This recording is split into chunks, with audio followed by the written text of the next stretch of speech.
properti operasi bilangan.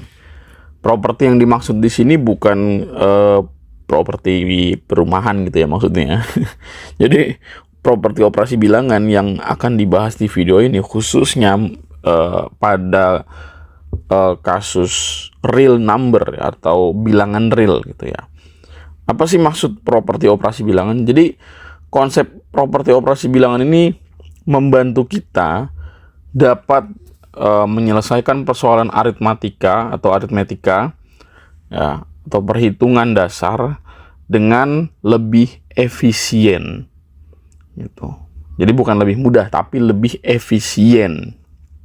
Karena dalam perhitungan banyak yang kita kira, misalnya kita kira ini merupakan dua hal yang berbeda padahal mah sebenarnya sama aja. Contoh kayak misalkan 4 tambah 5 itu sebenarnya ya sama dengan 5 tambah 4. Atau 3 dikali 2 ya sama dengan 2 dikali 3. Gitu yang sudah pernah gue bahas di video tentang perkalian gitu ya. Nah, itu kita namain sebagai konsep apa dalam properti operasi bilangan. Jadi properti operasi bilangan tuh ada kurang lebih ada sekitar 3 sampai 4 lah yang akan gue perkenalkan dalam video ini. Kayaknya sih bisa lebih, tapi kita lihat aja nanti ya. Gue agak lupa, nanti gue bakal uraikan. Tonton aja sampai habis, oke? Nah, yang paling familiar dalam properti operasi bilangan itu adalah komutatif dan asosiatif. Tapi ini gue tulis dulu. Maksud properti ini adalah konsep yang dapat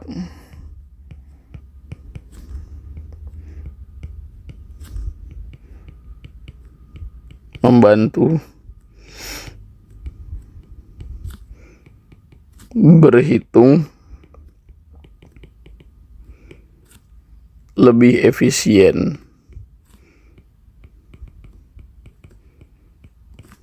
Ya, konsep yang dapat membantu kita ya untuk berhitung lebih efisien. Nah, yang pertama ini adalah tentang komutatif ya dan asosiatif. Tapi gue bahas dulu yang pertama mungkin tentang apa ya enaknya ya. Oke, komutatif dulu aja deh. Kita bahas tentang komutatif. Nah, apa sih inti dari konsep komutatif pada operasi bilangan? Jadi sebenarnya komutatif itu mengajarkan kita untuk apa? How to apa ya? Menyusun ulang, rearrange gitu. Ya. Jadi maksudnya gimana menyusun komutatif itu menyusun ulang? Gini, ya konsep dasar ya, konsep untuk ya kita sebut sebagai rearrange. Rearrange ini ya maksudnya adalah menyusun ulang.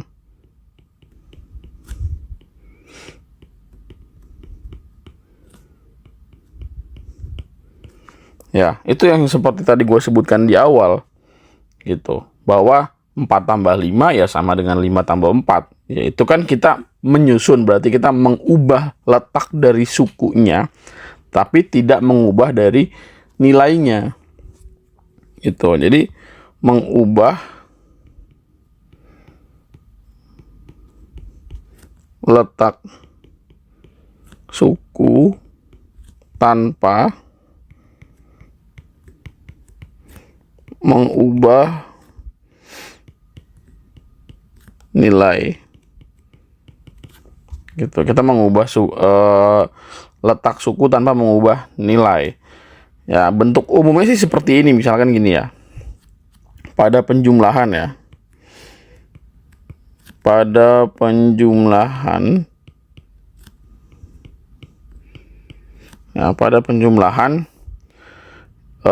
paling umum itu bentuknya adalah misalkan A tambah B itu sama dengan B tambah A gitu ya. Ini konsep dasar dari ya komutatif. Contoh misalkan ya tadi 5 tambah 4, ya hasilnya akan sama dengan 4 tambah 5 gitu. Nah sekarang pada perkalian,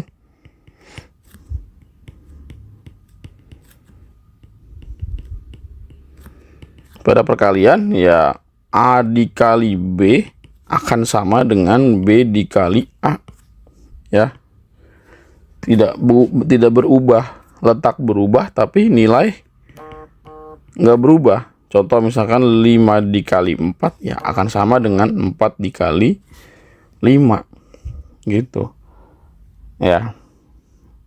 Nah, apakah komutatif berlaku pada pengurangan? Tidak, sayang tidak. Contoh misalkan gini, 4 dikurang 5 itu nggak sama dengan 5 dikurang 4.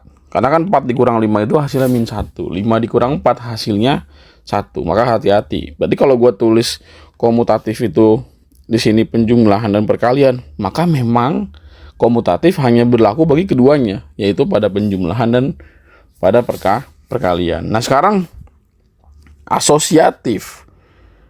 Ya, asosiatif.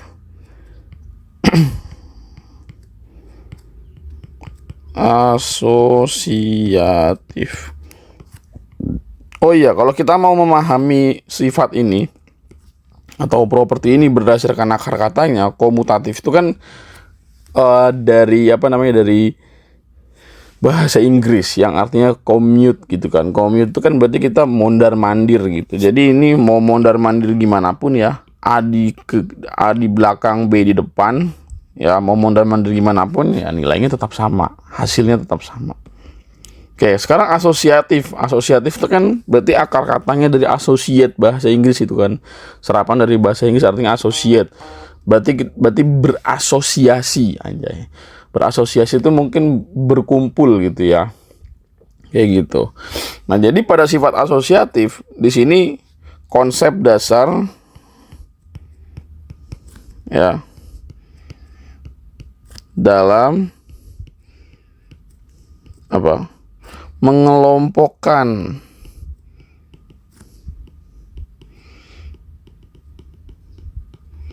ya setelah kita tahu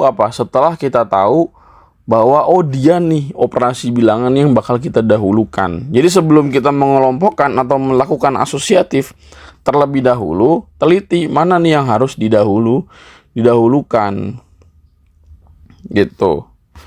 Ya, jadi konsep dasar dalam mengelompokkan atau regroup gitu ya. Regroup.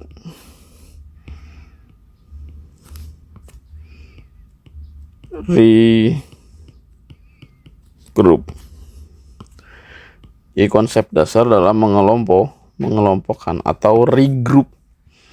Ya, jadi sebelum melakukan regroup atau mengelompokkan, terlebih dahulu lihat dalam satu dalam satu baris itu, ya dalam satu baris operasi bilangan mana yang didahulukan. Nah, baru kita ya lakukan pengelompokan. Oh, dia duluan yang harus dioperasikan gitu ya. Jadi harus hati-hati.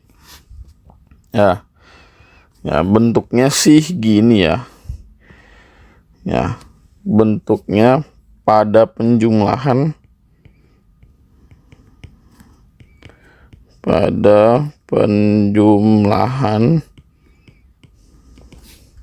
itu contoh misalnya gini, ada 3 suku A tambah B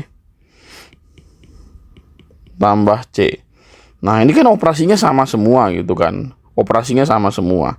nah kita lihat mana nih yang mau kita dahulukan, mau dari kiri dulu atau mau kanan dulu, yaitu 2 hal yang sama, jadi tidak masalah. Jadi misalkan dalam operasi ini kita mau mendahulukan yang kiri, ya udah berarti A tambah B tambah C, yang ini yang kanan boleh kita mulai dari penjumlahan B dengan C gitu, sama aja, nggak berubah. Sekarang pada perkalian,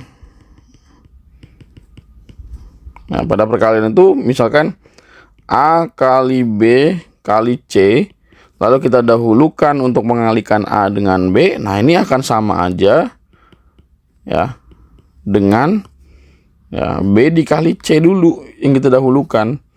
Nilainya nggak akan berubah, mau siapapun yang didahulukan, orang setara kok. Ya, itu ya. Contoh misalnya 4 tambah 2 tambah 3. Kita mau mulai dari sini dulu ya. Itu akan sama dengan 4 tambah 2 tambah 3. Kita mulai dari sini. Berarti ini 4 tambah 2, 6 tambah 3, 9. Nah, 2 tambah 3, 5. 5 tambah 4, 9. Sama aja. Gitu. Jadi sebelum regroup, lihat mana yang harus kita dahulukan. Tapi sebenarnya ini suka-suka ya, sorry. Ini suka-suka. Kenapa? Karena setara. Itu beda halnya dengan kalau misalkan 4 kali 2 tambah 2 ya. Itu sudah jelas, hakul yakin harus kita kalikan dulu. Nggak boleh kita jumlahin dulu ya. Itu misalkan 4 kali 2 kali 3 ya, ini 4 kali 2 kali 3. Nah, kita dahulukan dulu ini. 4 kali 2 8 kali 3 24. Nah, 2 kali 3 6, 6 kali 4 24, sama aja gitu ya. Itulah asosiatif dan juga komutatif. Nah, properti operasi bilangan berikutnya adalah, ya ini agak aneh ya, mungkin kalian jarang dengar ya. Buat kalian yang tidak terlalu menekuni matematika mungkin jarang dengar, tapi pasti pernah ngeliat. Yaitu apa? Ada yang bisa menebak, mungkin sedang menonton sambil menebak-nebak. Ya, yaitu properti yang kita sebut sebagai identitas. Mungkin kalian baru tahu identitas ketika belajar matriks. Ya, jadi properti identitas itu sebenarnya adalah apa? Ketika sebuah bilangan bulat dioperasikan gitu ya. Misalkan di jumlah gitu dengan 0, maka ya dia akan kembali ke bilangan itu sendiri. Nah, sedangkan pada perkalian ya apa? Sebuah bilangan bulat kalau dikali 1 ya hasilnya bilangan itu sendiri. Nah, itu yang kita sebut sebagai identitas. Gitu. Jadi ya sebuah bilangan bulat, let's say A, ya akan tetap menghasilkan A, ya, tetap menghasilkan A jika dijumlah dengan 0.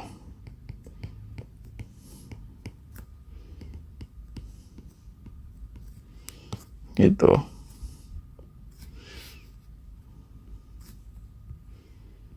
Nah, ya. Terus pada perkalian gimana? Nah, ini kan pada penjumlahan. Nah, ini pada penjumlahan. Nah, sekarang pada perkalian gimana? Nah, jadi sebuah bilangan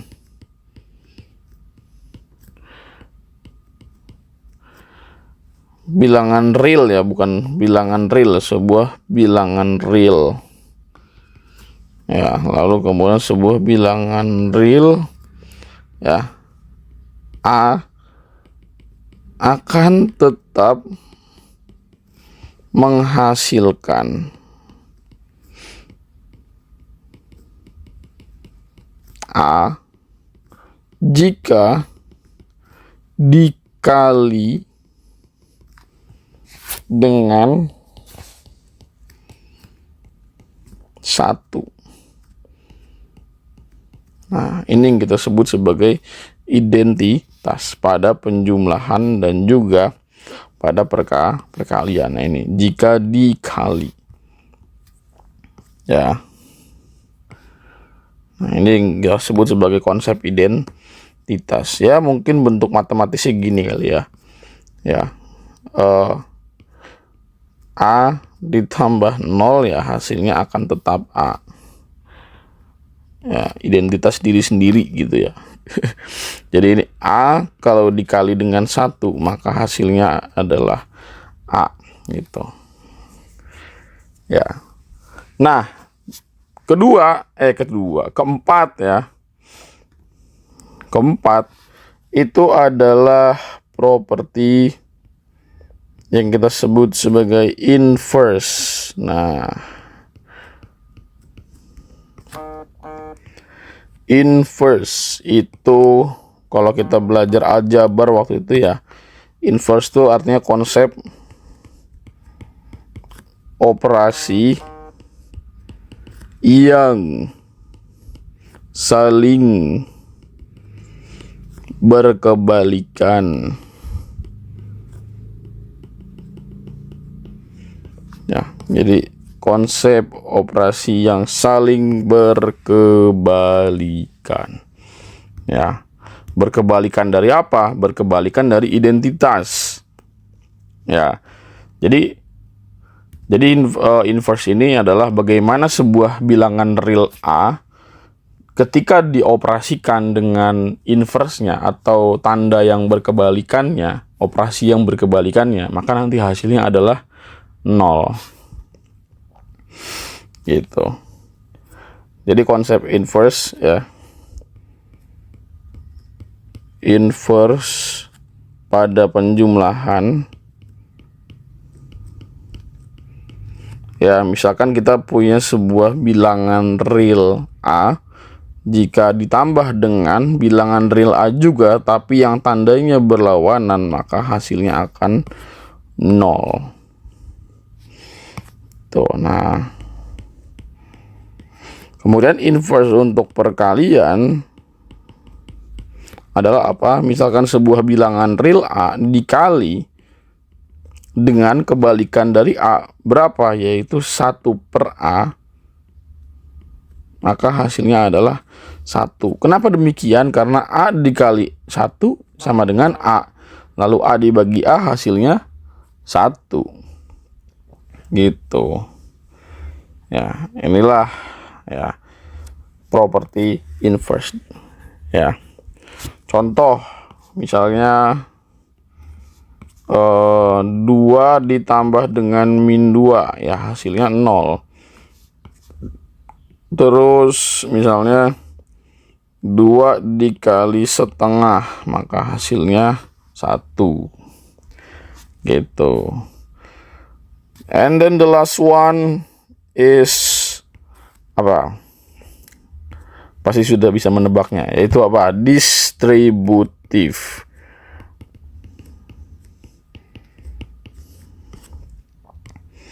Pada dasarnya distributif itu kan kalau secara akar kata ya, distributif itu berarti distribute. Distribute itu berarti kita mendistribusikan. Ya, mendistribusikan. Apa yang didistribusikan? Nah, jadi pada konsep distributif ini adalah penjumlahan dan perkalian yang saling terikat. Ya, penjumlahan dan perkalian yang saling terikat. Gitu. Penjumlahan dan perkalian yang saling terikat. Coba kita bedain. Kalau misalkan kita tidak terikat, yang tidak terikat, kalau bentuknya tidak terikat kan gini, 4 kali 5 tambah 2, ini kan tidak terikat ya. Jelas kalau ini kita pasti mendahulukan 4 dikali 5 ya, mendahulukan yang perkalian dulu. Nah, hasilnya nanti 22. Nah, yang terikat itu adalah ya 2 dikali dengan 4 tambah 5. Jadi ini terikat. Itu apa? Di sini di dalam kurung ada penjumlahan, di sisi lain kurung itu sendiri berarti dengan perkalian. Jadi 2 dikali dengan 4 tambah 5. Jadi penjumlahan dan perkalian saling terikat. Maka ya sesuai aturan Pemdas, maka yang harus kita dahulukan yang dikurung dulu, di dalam dulu, gitu kan. Nah, tapi pada sifat distributif ini, karena distributif itu berarti menyebarkan gitu ya, mendistribusikan. Jadi perkalian ini dilakukan secara terdistribusi gitu. Jadi perkalian dilakukan secara terdistribusi.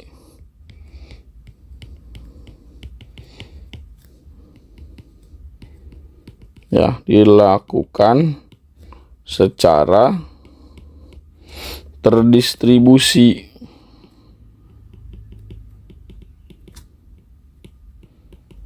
Ya, maksudnya gimana ya? Berarti 2 dikali 4 terus ditambah dengan 2 dikali 5. Ya, 2 dikali 4 tambah 2 dikali 5 berarti 8 tambah 10 berapa? 18 gitu. Ya. Contoh lagi misalkan setengah dikali 4 tambah 8. Ya, berarti ini setengah dikali 4 tambah setengah dikali 8. Berarti setengah dikali 4 itu 2, setengah dikali 8 itu 4. Maka hasilnya 6. Ya, ini kalaupun dijumlahin 4 tambah 8 kan 12. 12 kali setengah ya 6 juga. Tapi ini kan pada aritmatika, ya kan. Jadi di dalam kurung bisa dijumlahin. Tapi pada kasus aljabar, ya dalamnya nggak bisa dijumlahin, maka yang harus kita lakukan adalah ya ini langkah distributif ini gitu. Oke ya, ini aja, semoga bisa dipahami.